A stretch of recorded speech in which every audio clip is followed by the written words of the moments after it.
I'm live! Awesome! Okay, first All Things Doctor Who live stream. I've never done this before. Hello, that one viewer so far.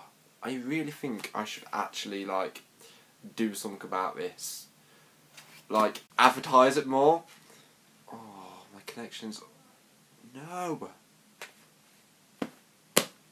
Don't have a bad connection.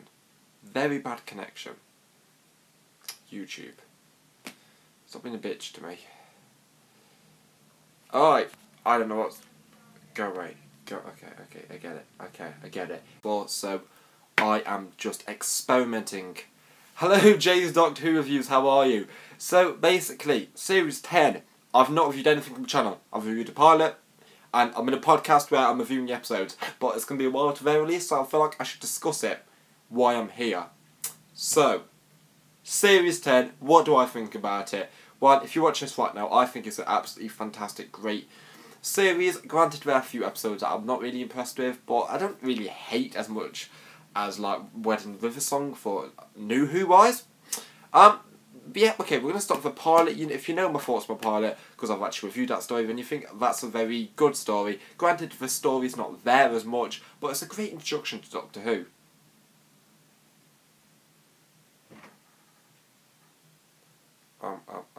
Okay. So basically, I am checking this out now. Okay, what's happening? Oh, I can add stuff to it. Very 70s Doctor Who like, isn't it? But I'm not going to do that. So yes, anyway. Pilot, I thought it was really fantastic. I feel like the threat was really creepy. Bill was just a relatable character, and it was just a really nice scene, and it was just a really good episode, I think, in my personal opinion. Granted, the only thing that let it down was the story, but apart from that, it was awesome. Then we're going to move on to Smile.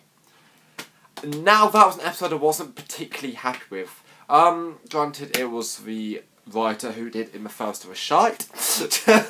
I'm joking. It's a First of a Night, but the First of a Night has not got a good rep at all. I feel like the First of the Night was just not a good episode at all.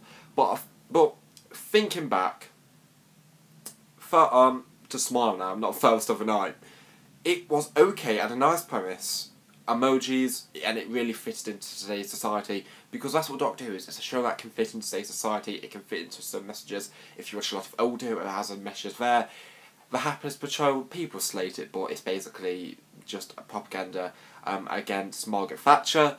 It's Doctor Who, and this does what Doctor Who does with emojis and the language, and it takes a mickey out of that, and the Doctor's reaction is really reaction to, why is this still a thing? So, that episode, it was cool, but it's just not enough happened, and I feel like the ending with the emoji robots, just turning them off, was not enough of a reason for me to say, brilliant episode, chaps, fantastic, best episode I've ever seen, because honestly, it was not the best episode I've ever seen. Right, Series 10. I need to do something. 1 second. I'm organised. You know how organised I am, because I never meant to do this. So, Series 10, basically, we have... sorry, I'm not massively known on the older episodes. It's just one of them things right now. But we're just gonna look at and find some older episodes now, basically, while we're at it. Okay.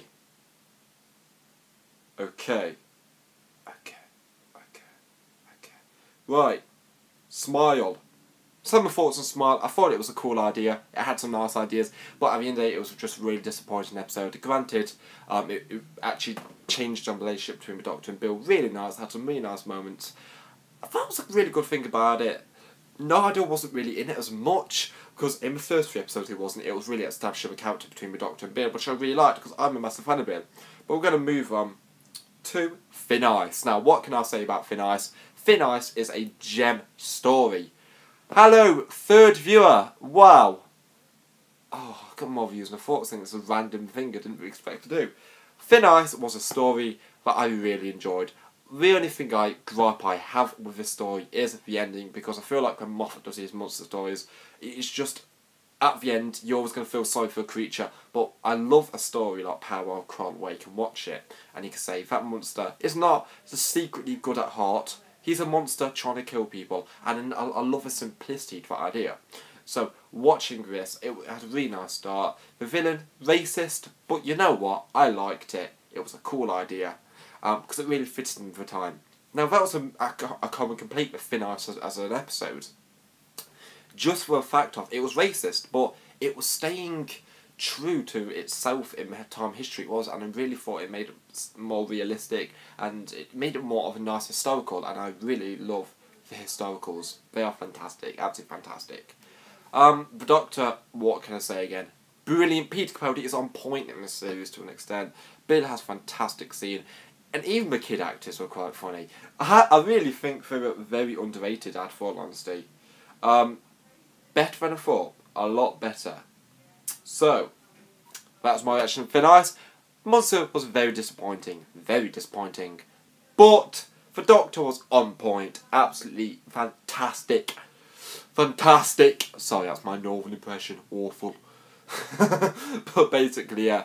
We're going to move on to Knock Knock. Knock Knock.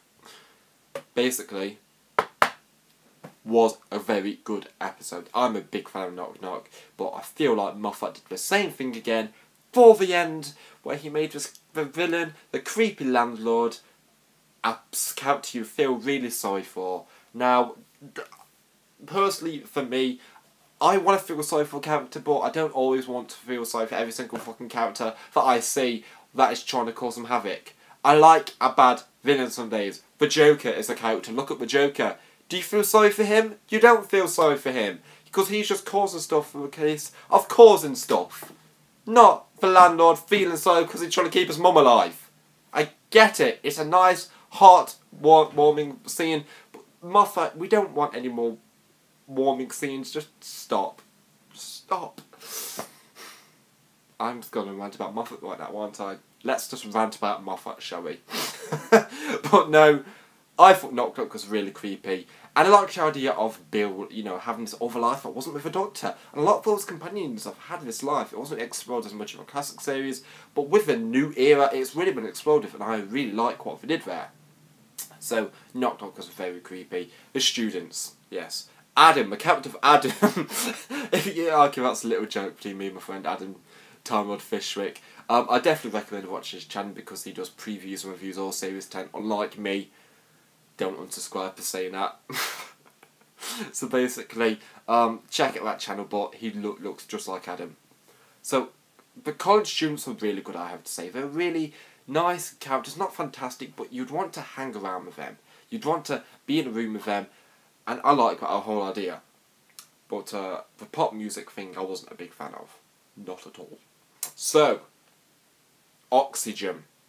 We're going to move on to episode 4 of Series 10. My god, Oxygen! What a story! People are complaining that this story is just really simplistic, and you know what? I like how simple it is. I like the fact that it can concentrate on other things. That's obviously, I like twists and turns. Twists and turns are awesome. Hello Adam, I've just mentioned you, your channel and how you look like Adam from Knock Knock.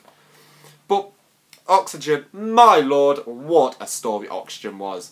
I feel like Oxygen was creepy, it had a nice ending, and it could really relate to today's actually retail society. Just the fact of, you can look like, stuff like Apple for this. This could break maybe, this could actually break. And Apple could cause it to break just so they can get more money. So them suits actually losing Oxygen so they get more money. It's a very standard corporalised thing, and I can completely understand why we did that. The whole idea of the Doctor losing his sight, my lord. Hello, Chris B. Oh god, I thought it was Chris Perrin. Hello! So basically the whole idea of the Doctor losing his sight, I love the fact they kept that with the other episodes, but I'll get into more about that when I get to the others. The Doctor losing his sight, my lord, what an idea that was. It just shows how realistic and how good the story is. The fact that it can continue something like that, and I absolutely love that. The setting, and it was just so missing the master. Yes! Missing the master, I know, so awesome. But yeah, as I was saying, about oxygen. Basically, it was an awesome story. I know Charlie isn't really a fan of it, but I like it. I'll answer that in a minute. So, awesome story, creepy, very zombie-like, and my lord, it looks fantastic. Doctor Who is a thing where it can have a really amazing budget, or it can have a really bad budget. Now, this budget was really good. Now, honestly, I don't look at Doctor Who for budget, I don't really care. As long as it's got the story, I'm going to be perfectly happy. But the budget in this was fantastic. It was more like a Hollywood thing that would suit the cinema, and I really wish this episode was shown in the cinema, because imagine it in IMAX, it would look absolutely fantastic. So apart from that, Nardole as well. This was really one of his first episodes he appeared in, and I absolutely love that idea about him. Basically... Oh, Charlie, your awful impressions. Nardole was really good, I have to say. When I first heard about the news about Nardole coming back to Doctor Who, I was never a fan of the whole of that idea. I live in Gallifrey. I'm a Time Lord. And anyway, I'll answer your questions later. Give me time. But anyway, as I was saying, Nardole, I think Nardole's absolutely brilliant. Nardole has just a lot of cool things about him, and he's absolutely awesome. So, that's my little review for Oxygen. I think it's a really solid story, and I really enjoy the horror aspects of it. Extremist, or Extremist, I don't know. Extremist, yes. What a story. This kicks off the part of the Monk trilogy, the very loosely set Monk trilogy apparently, but you know what, I don't see it as a loosely set trilogy. I think it's really cool personally. Oh, alright, see you later. Thank you so much for watching, Crispy. I'll see you later. So, what that trilogy is, I really like that trilogy personally, but we'll talk about Extremis right now. I think this is a really cool story. I was never confused by it, and I know many people said it's a confusing story, so I just stopped watching that story to an extent. But personally, I have to say that story was, oh my lord, the twists, returns, the Doctor, the monks were scary. I thought it was a really good episode, and after having a rewatch of it, I still think it's a really good episode. And it's doing a good, twisty episode like Moffat normally does in his style of writing, but in a good way, and I love that idea.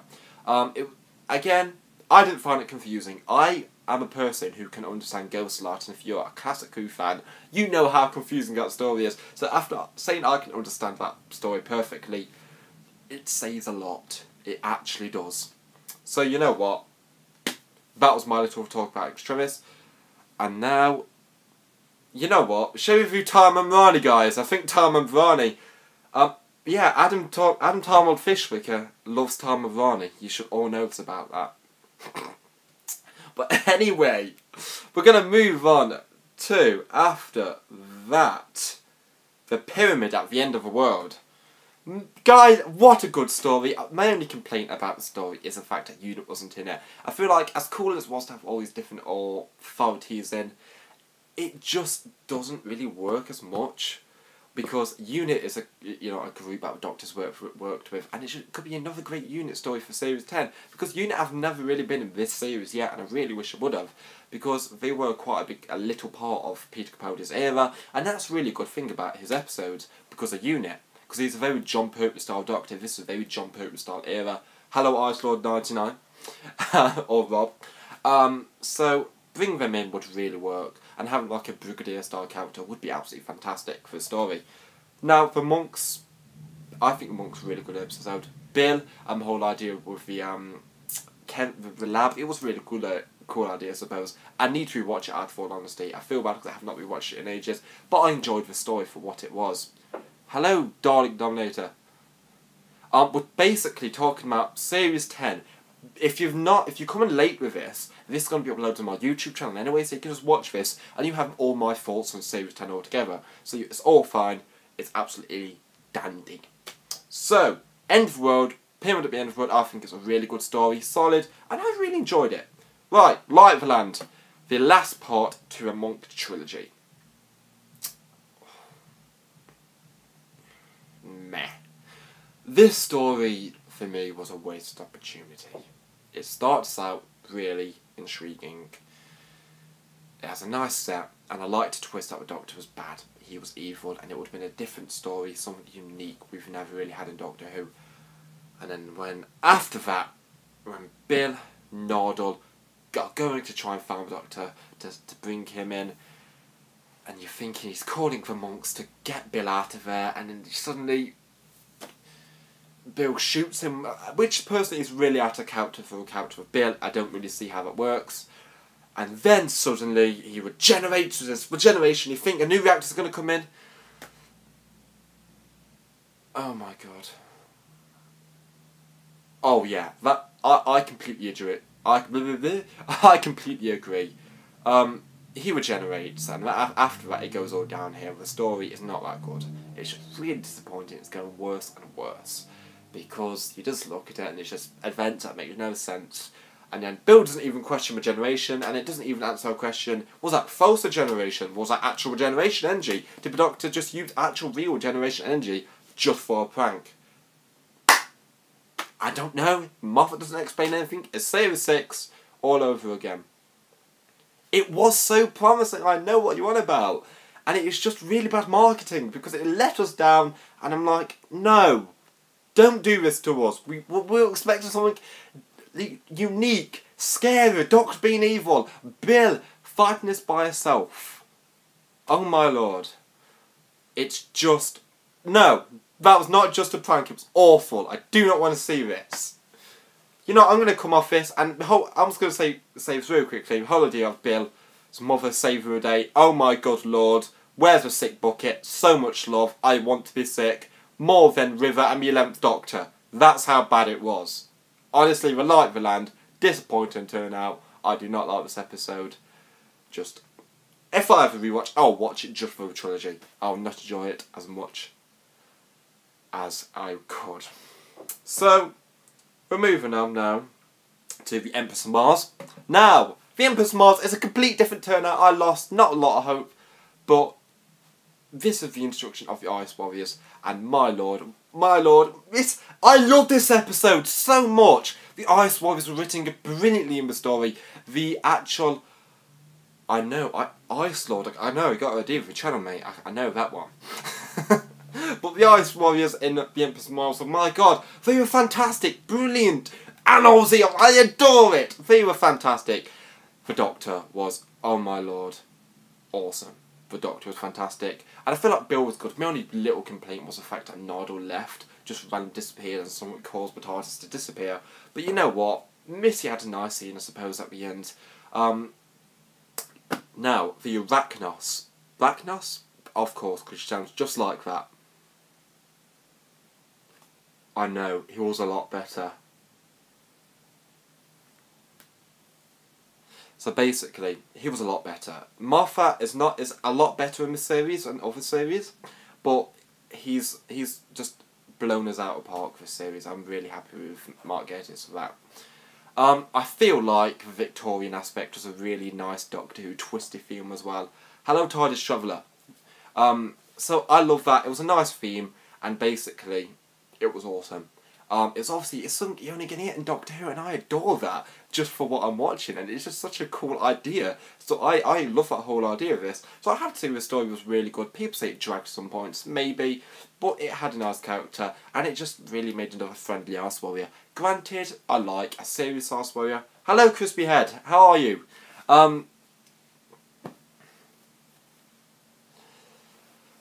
Oh my god, that'd be fantastic.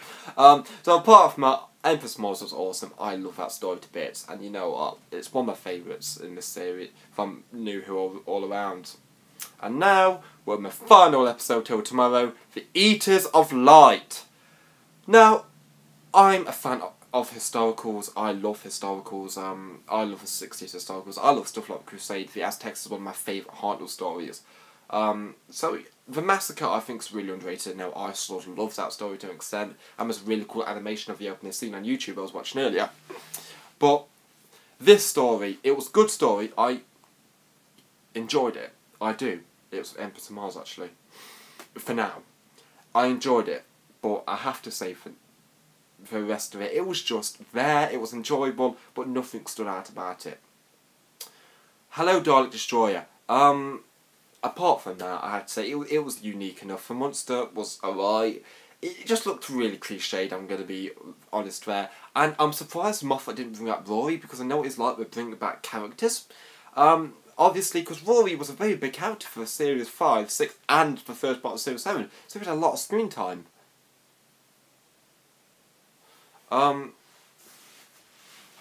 Yes, I love that Adam. But basically, he had a lot of screen time. He was a main companion for your 11th Doctor, and I feel like it would have been a really cool idea to have a timey-wimey plot where the Doctor encounters Rory, and he's basically saying, wait, you're still waiting for Amy?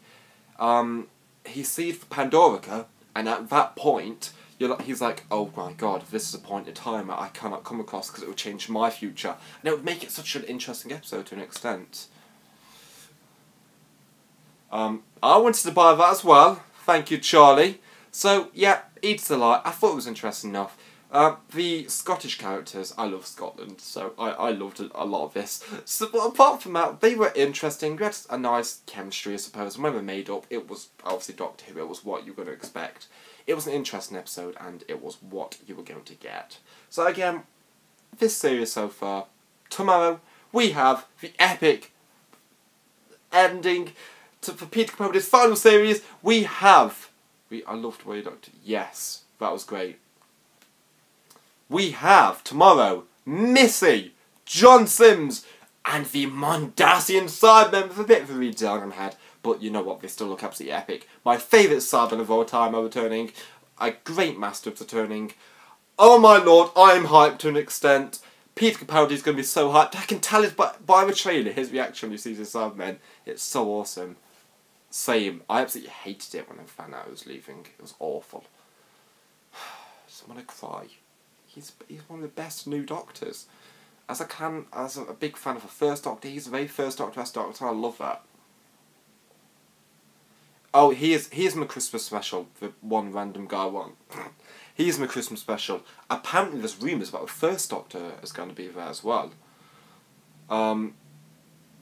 So, you know, that's awesome, but I'm scared, as much as I want to see the first Doctor, because I love this Doctor, and these two Doctors are really similar. It's like Matt Smith and the second Doctor.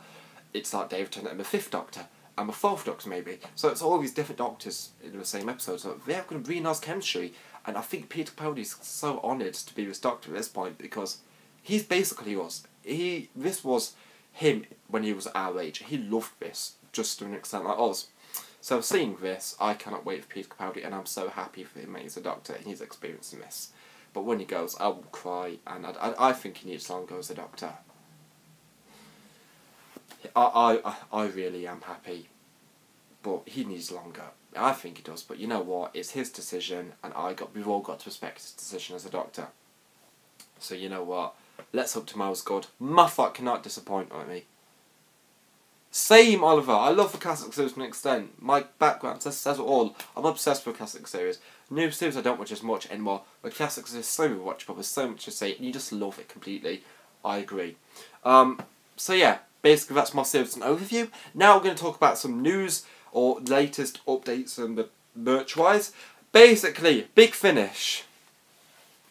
Dalek Destroy. Have some faith. Be a positive. Come on. Watch it before you judge it. Big finish. Derek Jacobi. I cannot pronounce his last name. Basically, he's returning to Big Finish. Now, he is fantastic. He's absolutely brilliant. I love his master. For the little time he had him, he was dark, he was evil, and I feel like he would fit with Capaldi's Doctor so much. So, that's the thing. He would fit as Doctor, saying he is returning to Big Finish. It's fantastic. But the really sad thing about it is, it's the War Master. Now, we feel like we could have the War Doctor, but the problem with that is, in my opinion, as beautiful as it would be to hear John Hurt and Derek Jacob together doing a Big Finish thing. He is a great master. I completely agree, and one of the best. I completely agree, Dark Destroyer. The problem with it is, the Doctor had no idea he was a master. He had no idea who he was in Utopia, so it would ruin all continuity, and just for story writing, it just wouldn't work. So I feel like apart from that, maybe next time. Maybe next time. It would ask maybe a John Hurt impersonator in, but if they can find a way around that through writing ways, maybe I'd really enjoy that, to have them two characters come together, because they're absolutely beautiful. Oh my god, they would. They would be fantastic together. Like, it's so dark, because, like, the War Doctor is this dark version of the Doctor. Obviously, the 7th Doctor was a dark Doctor, but he had more of a manipulative side to him. He was more manipulative. He planned things, but this Doctor, he wasn't as positive as all the other Doctors. He was depressed. Planet of the Daleks is awesome. I'm sorry, it's a great little story, just like Frontier in Space, that makes like a Dalek Master Plan style story. So you know what, guys? Derek Jacobs Master, I cannot wait, and I'm gonna listen to this so much when I get it. It's gonna be so awesome. Honestly, it's awesome, and I cannot wait. So you know what? Since I'm doing a podcast, live stream? I will do another about 10 minutes for questions. So if you guys want to ask me any questions at all, ask me some and I'll answer them. So I've got till 35 minutes. So ask away. I'm very interested in hearing what you want to ask. Awesome. So yeah. Also, so yeah, Planet of the Daleks is a cool story. I'm a big fan of that story personally. I think personally it's very underrated. Very underrated indeed. Right. Ooh. Felt it. Basically, I've now done a live stream, and I noticed, right, I've actually allowed it, I've actually authorised it. So, questions coming through. Long story short, why the hell not? My favourite episode of Series 10 is The Empress of Mars. Absolutely brilliant episode. I completely agree. Planet of the Daleks is, my lord, it's a brilliant episode as well. I absolutely love it. And what was the other question? I've lost the other question. I cannot find the other question. And saying it's better than Genesis, I see Genesis of the Daleks as a Davros story. I don't see it as a Dalek story as much as it should. Obviously, it's got a Daleks in, but that's like saying Love and Monsters is a 10th Doctor theme story, even though he has only a few appearances. It's a Davros character piece. And for a character Davros, it's absolutely fantastic. So you know what, that is pretty brilliant. Yeah, my favourite new Doctor. That's it. Your name reminded me. I'll say my list here. Recently it's been Peter Capaldi, Christopher Eccleston, and here's where I get really worried. Matt Smith has slightly taken over, and then it's David Tennant. But some days I rewatch it and it's David Tennant, Matt Smith. Daleks, not Doctors. That's Gallifrey love. So here's the thing, like, I don't know if it's Matt Smith, David Tennant, who I prefer. So it's just one of them things. So apart from that, if I'm going to count John Hurt in that list, John Hurt's pretty high, because I think his Doctor's personally brilliant. I think his Doctor's a perfect idea of a relatable war, someone in war, and it's really upsetting, the whole idea of how his Doctor's written. It's horrible. It is. It's upsetting as anything.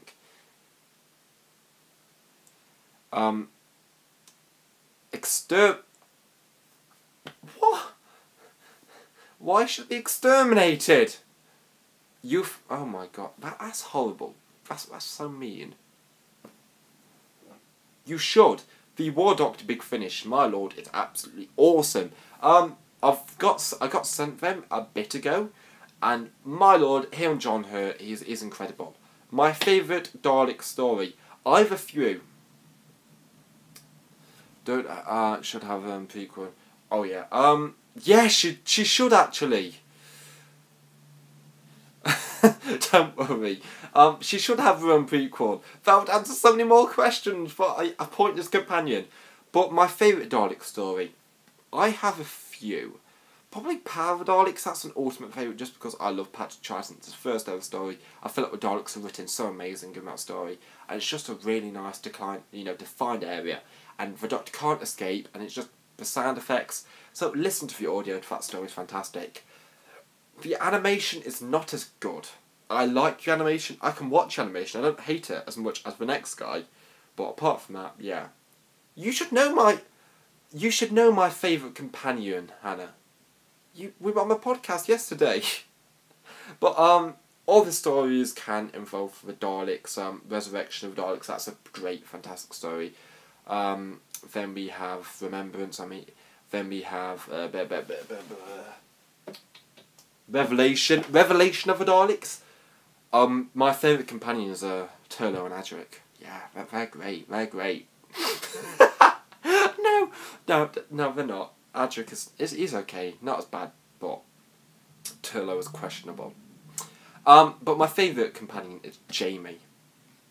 Jamie McCrimmon. Jamie's like a perfect companion. I'm sorry, move over, Sarah Jane, you're great, but it's all about Jamie. John David I'm sorry, why is Paul McGann so low on your list? Paul McGann's awesome. To be honest, I've been asked to make a top favourite Doctor video. She is a great companion, good choice. Joe's awesome. But here's the thing, I can't make one. Because I feel like... I love you already, sir. I feel like all Doctors are different. All Doctors have a new thing to them. All Doctors give something new. Obviously, William Hartnell is this old grumpy man who you learn to love, who learns the character of friendship and family and friends, and that's why he's one of my favourites. Patrick Troughton is youth at his best, a redefined Doctor from the old Doctor. John Pertwee is a Doctor annoyed with the Time Lords who has to work with a military unit that he learns to love again. So it's each Doctor's different. I can't judge as saying a Doctor's bad, because everyone's different. Everyone likes a human Doctor, some may like more of an alien Doctor. So there's not a bad Doctor, it's just whatever your preferences are for a Doctor, personally. Name more Doctors: William Hartnell, Patrick Troughton, John Pertwee, Tom Baker, Peter Davison, Colin Baker, Sylvester McCoy, and then Paul McGann, the War Doctor, David Tennant, Christopher Eccleston, then Matt Smith, Peter Capaldi, then we have Peter Cushing, we have an Unbound Doctor, we have Richard E. Grant. Yeah, there's a lot of Doctors, uncanon Doctors as well. So yeah, I can't do a top Doctor video, it's just, yeah. Doctor in one word. Relatable. He is a relatable character. A relatable character, we all live. We're all different people. I'm sorry, that's just such an emotional line. I love it. Oh, she is. She's actually... To be honest, back in the day, she would be definitely a crush back in the day if she was still like that. I know I did. I know I did. Shush! I know, that's why I said it. So apart from that, yeah. Stephen's so underrated as a companion, to be honest. Oh, shut up. He was a classic Doctor in a new era. His appearance was Day of the Doctor. So I can say, I feel like he's more of a new Doctor, if anything. What was your first ever Doctor episode? Spearhead from Space, episode 4. I've mentioned this a few times in the Q&A. Me and Harry Williams still have to upload this. We've never actually uploaded this yet. But the Spearhead from Space, episode 4, I'm gold. Barry Smith. Sarah Jane is awesome. I really love her. She got me. She's a classic companion that's getting these new fans into the new classic show, which is really awesome. Such a shame about her passing away though. What was I saying? I completely forgot it. Clara Oswald. Personally, I'm not a Clara fan. I just don't like Clara. I think she's too overpowered. Maybe she was okay with Matt Smith, but she stayed too long and it made me hate her. Do I own classic series figures? Don't hate me for this, but I don't own many at all. I own a Tom Baker Popfinder figure, and I want to start collecting more figures, but I just can't because they're too expensive. And right now, I need to save some money, so I'm not buying as much of my Target books, and I'm buying when I can. So yeah, that's something with classic figures for me. So apart from that, yeah, it's one of the things. When I get a chance, I'm definitely going to be buying classic figures. Because I think the Brigadier, the Yeti, and the Second Doctor Online, just goes for so much. Well, lucky for you then. Target books, more than 20, 30 Target books. I've got a few Target books actually, which is really cool. I love Target books, the artwork's fantastic. And I've seen your VHS. Your VHS is awesome, mate. You're agree if it's right. Your VHS of Green Death signed by Nicholas Courtney and John Pertwee, and I'm so jealous. Oh my lord, I'm jealous. So yes, so we're almost coming to a close for this little live stream. Awesome. I love them Sidemen to bits. Thank you so much for watching, guys. Okay, we got 30 seconds soon. Right, VHS, I own a lot of VHS. I used to collect them. I still collect them just because I love the old school feel of a classic Who on a VHS player. I'm hipster and nerdy. Don't judge. So guys, thank you so much for watching the podcast. I actually love doing this. I'm going to do this again sometime, but I'm going to be more organised and plan it. So I absolutely love doing this. I love you all for watching my videos because you're all simply brilliant people and you just make me really happy. And it's just all of the people that come on the channel in general. It's actually awesome. So thank you so much, guys. And I'll see you all later in the new video as well as maybe live podcast. See ya.